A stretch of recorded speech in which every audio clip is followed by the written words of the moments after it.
নমস্কাৰ মই নীলোৎপল আপোনালোক সকলোকে স্বাগতম জনাইছো মোৰ ইউটিউব চেনেল নীলোৎপল অসম টিপছলৈ আৰু গম পাইছে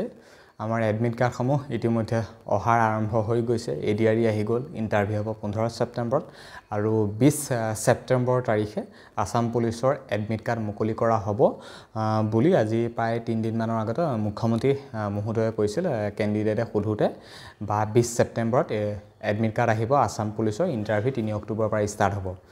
এতিয়া কথা হল আসাম পুলিচৰ ইন্টাৰভিউৰ কাৰণে বা ইন্টাৰভিউটো হবৰ কাৰণে আমাৰ টোটাল ডিস্ট্ৰিক্ট আছে বৰ্তমান 35খন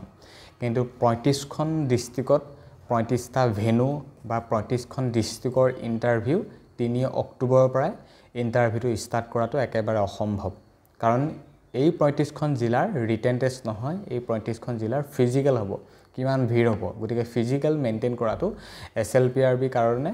বহুত মানে ৰিস্কৰেবল কথা হয় বহুত ৰিস্ক ল'ব লগা কথা গতিকে সেইটো কাৰণে আসাম পুলিচৰ ইন্টাৰভিউটো এইবাৰে নহয় বা ইয়াৰ আগতো বা যেতিয়া আসাম পুলিচৰ যেতিয়াৰ পৰা ৰিক্ৰুটমেন্ট সমূহ হৈ আহিছে তেতিয়াৰ পৰা আসাম পুলিচৰ ইন্টাৰভিউ বা ফিজিক্যাল এবি ইউবি ফিজিক্যালখিনিৰ কাৰণে পেজ সিস্টেম কৰে বা ফাৰ্স্ট পেজ আৰু সেকেন্ড পেজ ঠিক তেনেকুৱাও এইবাৰে হ'ব এতিয়া 2021ত লাষ্ট পুলিচৰ ইন্টাৰভিউ হৈছিল 2021ত যেতিয়া লাষ্ট পুলিচৰ ইন্টাৰভিউটো হৈছিল আৰু তেওঁলোকৰ এডমিট কাৰ্ডসমূহ মুকলি কৰা হৈছিল 21 জানুৱাৰীত আৰু তেওঁলোকৰ ইন্টাৰভিউটো ষ্টাৰ্ট হৈছিল 1 ফেব্ৰুৱাৰীৰ পৰা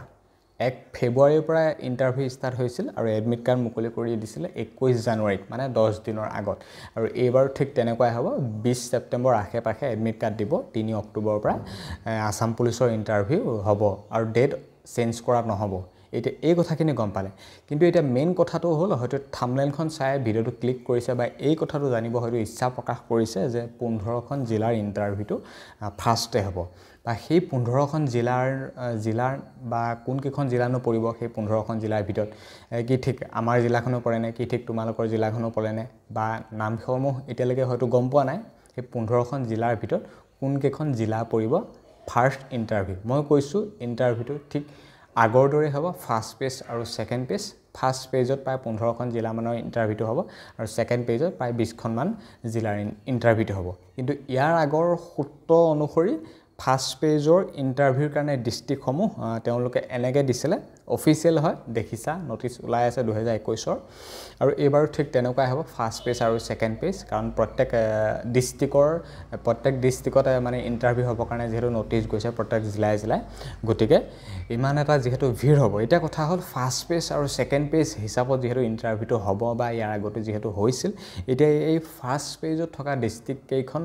বা নামটো কি বা কোন কেইখন জিলা পৰিব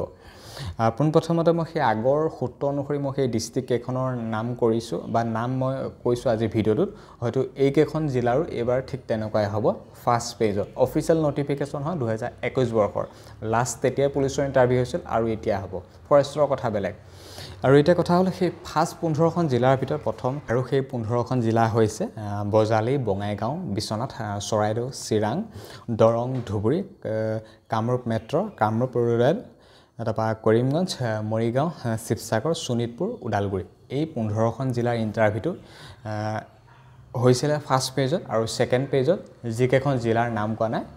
সেই সেকেন্ড পেজৰ ইন্টাৰভিউটো হৈছিল ফাৰ্স্ট পেজ কমপ্লিট হোৱাৰ পিছত সেকেন্ড পেজৰ ইন্টাৰভিউটো হয় হয়তো এডমিট কাৰ্ডসমূহ একেটা ডেটতো দি দিব পাৰে বা হয়তো ফাৰ্স্ট পেজৰ কাৰণে এক্সট্ৰাকে দিব পাৰে সেকেন্ড পেজৰ কাৰণে এডমিট কাৰ্ড এনেকৈ দিব পাৰে সেইটো নাজানো কিন্তু আগতে এডমিট কাৰ্ডসমূহ যাৰ যেতিয়া ইন্টাৰভিউ পৰে তাৰ 10 দিনৰ আগতে এডমিট কাৰ্ডসমূহ মুকলি কৰা হয় বা হয়তো এবাৰ ঠিক তেনেকুৱা হ'ব কিন্তু আজি ভিডিওটোত এইটোৱে আছিল যে ইন্টাৰভিউসমূহ পেজ সিস্টেমতে হ'ব ফাৰ্স্ট পেজ সেকেন্ড পেজ যদি 3 অক্টোবৰৰ পৰা হয় অক্টোবৰ প্ৰায় নৱেম্বৰ 10 তাৰিখ মানলৈকে হয়তো এইখিনি মানে ফাৰ্স্ট পেজৰ ইন্টাৰভিউ চলি থাকিব বা নৱেম্বৰ 15 তাৰিখ মানৰ পৰা হয়তো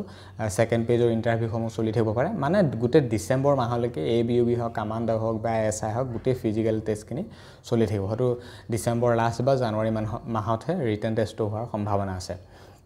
বাৰু যিকিন হওক আজি ভিডিওটো যিমানখিনি কথা কৈছো আগৰ সূত্ৰ অনুসৰি কৈছো অফিচিয়েল তথ্য অনুসৰি কৈছো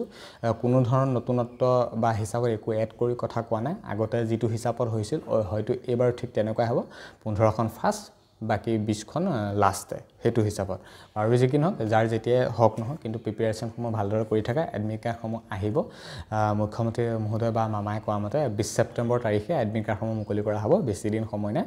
আৰু এনেকুৱা ধৰণৰ যিকোনো ইনফৰ্মেটিভ খবৰসমূহ পাই থাকিবৰ কাৰণে মোৰ চেনেলটোৰ সৈতে জড়িত হৈ থাকিবা মই নীলোৎপল সদায় যিমান পাৰোঁ সিমান চেষ্টা কৰিম ৰিয়েল ইনফৰ্মেশ্যনসমূহ দিবৰ কাৰণে আৰু ভিডিঅ'টোৰ পৰা এইখিনিতে সামৰি মাৰিছোঁ যদি কিবা ভিডিঅ'টো চাই ভাল পাইছে তেনেহ'লে লাইক কমেণ্ট কৰি আৰু অলপমান শ্বেয়াৰ কৰি দিবা আৰু এইখিনিতে পুনৰবাৰ কৈছোঁ সামৰি মাৰিছোঁ ধন্যবাদ জয় অসম